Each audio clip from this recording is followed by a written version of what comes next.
서울의 핵심지의 아파트를 지금 살 수 있을까요? 6개월 동안 아파트가 벌써 6억이 올랐습니다. 그런데 같은 경우는 지금 아직 오르기 막 시작하고 있습니다. 그리고 1억으로 투자했을 때 크게 벌면 뭐 5억, 10억씩 벌 수 있기 때문에 블루오션이죠. 제가 산 물건은 30억짜리 아파트가 위치한 신축 아파트 근처에 있는 걸 샀고요. 가격은 바로 4억 원입니다. 그런데 사는데 딱 투자금은 2억 들어갔습니다. 그런데 이 2억으로 투자했던 조만간 재개발이 진행되면 30억 이상이 될 수 있다는 거죠. 여전히 갭 투자도 가능하고요. 대출도 받을 수 있기 때문에 틈새 시장으로 노릴 수 있는 내 집 마련 방법이 저는 라고 생각이 들어요. 대표님 안녕하세요. 네, 안녕하세요. 간단하게 자기소개 부탁드리겠습니다. 안녕하세요. 부동산, 재개발, 재건축, 분양권, 그 다음에 아파트 전문적으로 상담해주고 또 도약의 전속 멘토로 활동하고 있는 멘토 수호입니다. 부동산뿐만이 아니라 최근에 그럼 재개발 투자에도 관심을 갖게 되신 거예요? 사실 지금까지는 제가 재개발에 대해서 크게 사야 된다라는 얘기가 없었어요. 그 이유가 뭐냐면 굳이 아파트로도 충분히 돈을 벌 수가 있었고 대출도 지금까지 잘 나왔기 때문에 아파트를 투자하는 게 훨씬 더 효율적이고 좋은 투자 방식이다라고 해서 제가 항상 주장창 서울아파트 사야 된다라고 강조했는데요. 그런데 지금 서울아파트가 굉장히 가격도 많이 오르고 대출이 6억까지밖에 안 나오기 때문에 투자금이 많이 들어간 상황에서 또 하나의 대안이 될 수 있는 게 바로 이 재개발인 거죠. 그래서 요즘에는 재개발 위주로 많이 보고 있습니다. 오늘 보여주신 물건은 어떤 물건인가요? 오늘은 한강변에 위치한 마포구에 있는 재개발 현장에 왔습니다. 마포구로 하면 지금 가격이 엄청 올랐지 않아요? 그렇죠. 마포구 신축 아파트가 보통 가격이 얼마 정도 하는지 아세요? 35평 기준으로 마포의 신축이 거의 30억 가까이 육박하고 있습니다.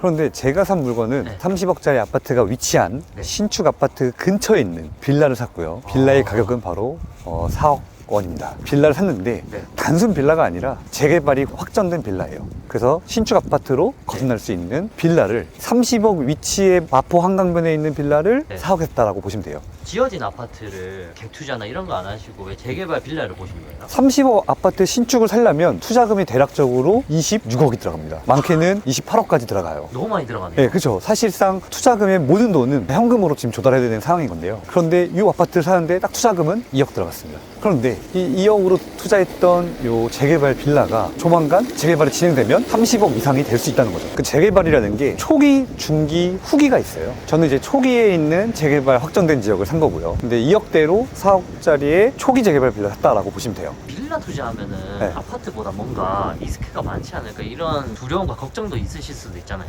그런데 빌라 투자라는 게 무조건 리스크가 큰 게 아니고요. 잘 생각해야 되는 게 리스크가 큰 빌라가 있고 그 다음에 재개발이 확정된 빌라가 있습니다. 저는 그냥 단순하게 빌라를 사는 게 아니라 신축 아파트가 확실하게 받을 수 있는 확정된 재개발 빌라 샀다라고 보시면 될 것 같아요. 뉴스 같은 데 보면은 재개발 이슈가 엄청 많잖아요. 그렇죠. 맨날 재개발 한다 그래 놓고 늦어진다. 그다음에 안 할 것 같다. 이런 말도 많은데 이게 확실히 재개발 되는 게 맞나요? 재개발이 될지 안 될지가 굉장히 의구심이 들 거예요. 그렇기 때문에 확정적으로 구역이 지정되거나 아니면 구역 지정되기 전에도 신속통합계획이라는 그런 제도를 통과되기 직전인 물건들만 저는 매수하고 있습니다. 그런 물건들을 사게 되면 리스크는 줄이고 시세 차익은 단기간에 큰 돈을 벌 수 있는 괜찮은 전략이죠. 최근에 같은 구역에 이 빌라가 얼마에 거래되는 줄 아세요? 같은 투룸인데요. 같은 투룸짜리 빌라가 무려 7억 5천에 거래됐습니다. 지금 매수한 지 대략 6개월 정도 지났는데요. 비슷한 구역대에 지금 아파트가 될 재개발 빌라가 한 곳은 7억 5천. 조금만 더 가면 저쪽에도 빌라가 있습니다. 저쪽 빌라 같은 경우도 7억 1천에 거래가 됐습니다. 초기 투자금은 얼마 정도 들어가신 거예요? 2억대라고 보시면 될 것 같아요. 2억대? 네.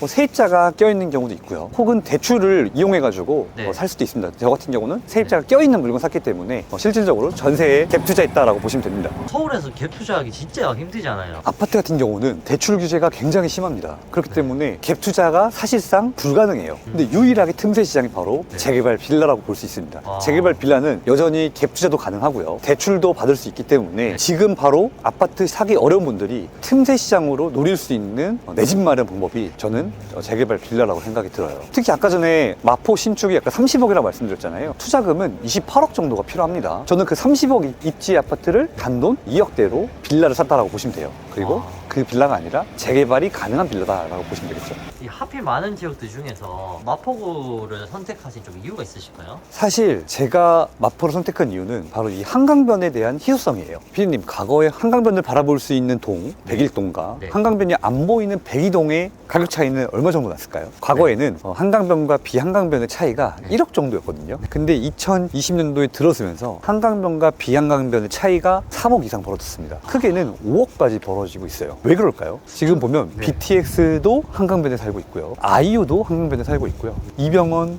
김민정 같은 탑스타들이 모두 한강변에 살고 있습니다. 그 말은 모든 그 돈이 지금 한강변으로 몰리고 있다고 말씀드릴 수가 있어요. 그래서 앞으로 서울의 핵심 입지는 한강변으로 시작된다라고 말씀드릴 수가 있고요. 한강변의 가치가 지금은 3억에서 5억 차이지만 나중에 10년 뒤, 20년 뒤에는 10억 이상의 격차를 만들어낼 수 있는 곳이 바로 한강변이다라고 말씀드릴 수 있습니다. 그래서 마포에 있는 한강변을 매입한 것도 있고요. 또 제2의 강남이라고 혹시 들어보셨어요? 용산인가요? 맞습니다. 용산이라고 국제 업무지구가 들어오게 되면 판교 그 이상의 가치를 만들어낼 수 있는 곳이 바로 용산입니다. 그 용산을 바로 맞닿아 있는 곳이 마포예요. 그래서 저 길만 건너가면 용산이 보일 수 있습니다. 충분히 보이는 거리에 있기 때문에 제2의 강남이 용산도 가깝고 한강변도 보이고 또 근처에 여러 노선이 다니고 있습니다. 5호선, 2호선, 6호선 다양한 노선들을 이용할 수 있는 마포를 선택하게 됐습니다. 서울의 경우에는요 지하철이 매우 중요해요. 전국 각지에 있는 사람들이 일하러 서울로 몰려오죠. 그러다 보니까 빌라든 아파트든 다양한 곳에 살고 있는데 결국은 그 많은 사람들 2,000만 명이나 되는 사람들이 일하기 위해서는 결국은 서울에서는 교통이 가장 핵심이다라고 말씀드릴 수 있습니다. 그 교통 중에서도 2구 신지에는 꼭 집을 사셔야 된다라고 말씀드릴 수 있습니다. 이구신지가 뭔가요? 바로 2호선, 9호선, 신분당선, GTX입니다. 여기 정도에만 집을 사도 내 집 마련은 실패하지 않는다라고 여러분들께 말씀드릴 수가 있어요. 이런 빌라 투자할 때 어떤 걸 좀 조심해야 되나요? 빌라 투자할 때 가장 조심해야 될 리스크들이 있어요. 네. 특히 신혼부부라고 하면 꼭 조심해야 되는 부분들이 있습니다. 저한테 상담 들어오신 분들의 대부분이 바로 신축 빌라를 너무 비싸게 분양받아가지고 분양 사기를 받으신 분들이 너무 많이 있습니다. 특히 세미나를 열어가지고 내가 재개발에 대해서 설명해주겠다라고 설명해주고 이 사람들을 모아가지고 거기서 막 재개발 얘기합니다. 그리고 나서 마지막에는 본인이 공사하고 있는 신축 빌라를 소개해주면서 신축 빌라를 계약하게 만드는 이런 수법들이 많이 있는데요. 신축 빌라가 안 좋은 거 아닙니다. 하지만 비싸게 분양하는 신축 빌라를 잘못 사게 되면 3년, 5년 동안 팔지 못하고 큰 손해를 보는 경우가 굉장히 늘어나고 있어요. 특히 신혼부부 대상으로 지금 신축 빌라 판매를 계속 이어가고 있으니까 특히 신혼부부 같은 경우는 꼭 조심하셔야 됩니다. 이런 걸 보게 되면요. 이런 신축 건물 얼마나 좋아요. 그죠? 근데 이거를 용산에 있는 신축 빌라다, 마포에 있는 신축 빌라다라고 소개를 하면서 6억, 7억에 분양을 받도록 그런 판매 수법이 있습니다. 그런 것들을 사게 되면 나중에 6억에 분양받았지만 4억에 팔아야 되는 그런 상황이 발생할 수 있는 거죠. 그래서 신축 빌라는 반드시 조심해야 된다라고 말씀드릴 수가 있고요. 두 번째 또 있는데요. 쭉 걷다 보면 저희 굴뚝 옆에 판넬처럼 베란다를 막아놓은 게 보이세요? 네네. 그렇죠. 거기가 바로 미관 건축물입니다. 원래는 베란다로 있어야 될 공간을 막아가지고 주거용으로 사용하고 있는 겁니다. 옛날에 그 이태원 참사가 바로 이렇게 좁은 골목길에 위반 건축물이라는 저런 건축물을 세워가지고 골목이 더 좁아진 거죠. 그러다 보니까 이런 이태원 사태가 발생됐고 위반 건축물을 사게 되면 어떠한 단점이 있냐면 전세입자가 들어올 때 전세 대출이 안 나옵니다. 저희가 빌라를 싸게 살 수 있는 방법이 대출을 받거나 아니면 세입자를 구하는 건데 위반 건축물 같은 경우는 세입자 대출이 안 나오기 때문에 세입자가 들어오기 굉장히 힘든 구조를 가지고 있습니다. 그래서 무조건 싸다고 살 게 아니라 위반 건축물인지 그리고 신축 빌라가 가격이 비싼지 안 비싼지를 꼭 파악을 하셔야 돼요. 위반 건축물인지 아니면 일반 건축물인지 그거는 어떻게 파악할 수 있는 거예요? 사실 등기부 등본을 떼면 알 수가 있어요. 특히 빌라 같은 경우는 잘못 투자하게 되면 평생 그 빌라에 살아야 되는 반려 빌라가 될 수 있고요. 그 다음에 잘 투자하게 되면요, 그 빌라가 나에게 큰 돈을 주는 완전히 보물 상자가 될 수 있습니다. 왜냐면 생각해 보세요. 30억짜리 아파트를 단돈 2억대로 4억에 샀는데 그게 아파트가 되면 30억이 되는 거예요. 결국은 정말 큰 투자, 많은 돈을 벌고 싶으면 또 빌라도 굉장히 눈여겨봐야 된다라고 볼 수가 있습니다. 이 재개발 빌라를 투자를 할 때 아파트 투자와 다르게 어떤 차이점이 있나요?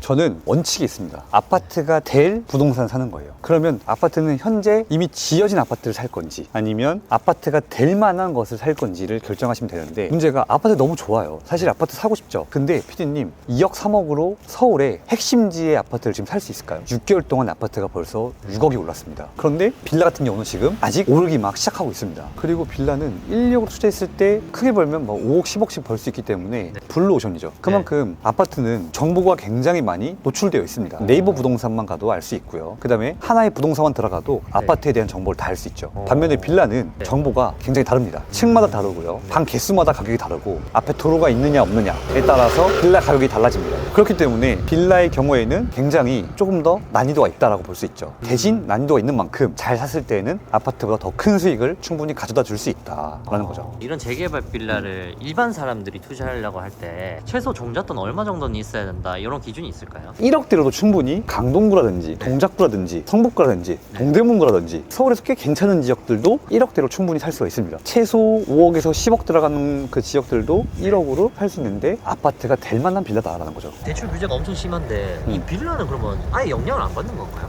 우선은 아파트의 경우에는 대출이 40%밖에 안 나옵니다. 10억짜리 아파트를 사게 되면 내 돈이 6억이 필요한 거예요. 자, 빌라는 3억짜리 빌라를 사는데 무려 70%까지 나오기도 합니다. 아직까지 규제에서 좀 더 자유로운 게 바로 빌라 투자다라고 볼 수 있어요. 빌라가 아니죠. 초기 재개발 투자다. 유주택자나 무주택자들 있잖아요. 재개발 빌라 투자를 한다고 했을 때 다르게 투자를 해야 되나요? 다주택자 같은 경우는 지금 이재명 정부에서 가장 무서운 게 뭘까요? 취득세, 종부세. 왜냐면 계속 세금을 막고 있습니다. 그죠? 네. 그런데 아파트 같은 경우는 취득세가 12%씩 나와요. 그럼 10억짜리 사게 되면 1억 2천이라는 세금 취득세가 나오는 거죠. 그런데 빌라는요, 공시지가 1억 미만의 서울 핵심지 빌라가 있습니다. 공시지가 1억 미만의 빌라를 사게 되면 취득세가 1.1%예요. 30억짜리 입지에 공시지가 1억 미만짜리 빌라를 4억에 매수했을 때 세금은 1.1% 나오는 거죠. 그래서 이게 바로 다주택자의 매력이라고 볼 수 있고요. 무주택자 같은 경우는 전 기본적으로 아파트를 샀으면 좋겠지만, 그런데 내가 2억으로 서울의 핵심지를 사고 싶어, 이런 분들이 분명히 있거든요. 그럼 이런 분들은 굳이 아파트를 살 게 아니라 나중에 아파트를 들어간다고 생각을 하고 빌라를 미리 선점해 놓는 겁니다. 서울의 핵심 입지에 빌라를 선점해 놓으면 이 빌라가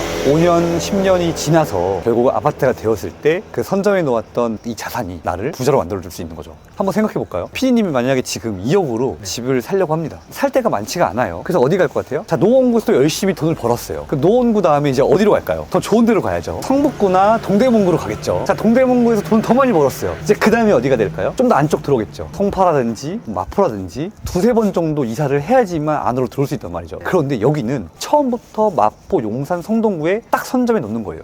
한강변에 갈아탈 필요도 없어요. 하나 사놓고선 5년, 10년 내 자녀한테 증여를 할 수도 있고, 아니면 꾸준히 가지고 있다 보면 이 자산이 점점 이제 이주를 하고 철거를 하고 신축 아파트를 지어진다는 거죠. 그래서 서울 핵심지 입지 한강변에 아파트가 될 만한 빌라를 미리 선점해 놓는다라는 게 바로 초기 재개발의 매력이라고 볼 수 있어요. 그럼 현재 서울을 지금 봤을 때 가장 좀 잠재력이 많은 지역들이 어디가 있을까요? 그러면 이 영상을 보고 있는 사람들을 위해서 핵심지 입지랑 가성비 입지를 제가 한번 찍어드릴까요? 첫 번째 부자가 될 곳은 마포입니다. 두 번째 부자가 될 곳은 바로 성동구입니다. 그 다음에 용산이고요. 마지막에는 광진구입니다. 그 지역만 잘 선점해 두셔도 10년 뒤에 여러분들의 노후, 그 다음에 내 자식들의 내 집 마련은 해결했다라고 볼 수 있어요. 자, 그런데 여기 지역들은 기본적으로 2, 3억대가 정도 들어가요. 자, 그러면 내가 1억대로도 살 수 있는 서울 핵심지를 원하고 싶다. 바로 강동구예요. 강동구면 강남까지 20분밖에 안 걸리는 굉장히 좋은 지역입니다. 그 좋은 지역들을 1억대로도 들어갈 수 있고요. 그 다음에 이제 동작구입니다. 동작구 정도랑 강동구는 충분히 1억대로도 지금 살 수가 있는 굉장히 좋은 지역이다 라고 보시면 될 것 같아요. 요즘에 정말 많이 질문 들어오는 게 부동산 시장 끝난 거 아니냐, 이재명 정부가 들어서면서 부동산 분명히 잡을 수 있다, 이재명 대통령은 할 수 있다라는 질문들이 정말 많이 들어옵니다. 그래서 제가 여러분들을 위해서 현재 이재명 대통령의 부동산 정책, 앞으로의 서울 수도권 아파트 전망에 대해 제가 한번 여러분들께 전망을 한번 해보려고 합니다. 그래서 아래 한번 단톡으로 들어와 주시면 제가 한 2-3시간 정도의 아주 길고 또 강력한 인사이트를 여러분들께 한번 말씀을 드릴까 합니다. 그래서 한번 시간 되시면 놀러 오세요. 놀러 오시면 제가 아까 전에 제가 말씀드렸던 1억대 지역, 2억대 지역 말고도 그 외에도 블루오션인 정말 가성비, 그 다음에 핵심 입지가 될 지역들이 정말 많이 있거든요. 그런 지역들도 몇 개 추천해드리고, 그 다음에 여러분들의 지금 정말 이 부동산 지가 떨어지는 거 아니야, 어떻게 되는 거지? 라고 혼란스러울 텐데 그 혼란스러운 여러분들의 부동산 전망까지 제가 한번 설명을 드려볼 수 있을 것 같아요.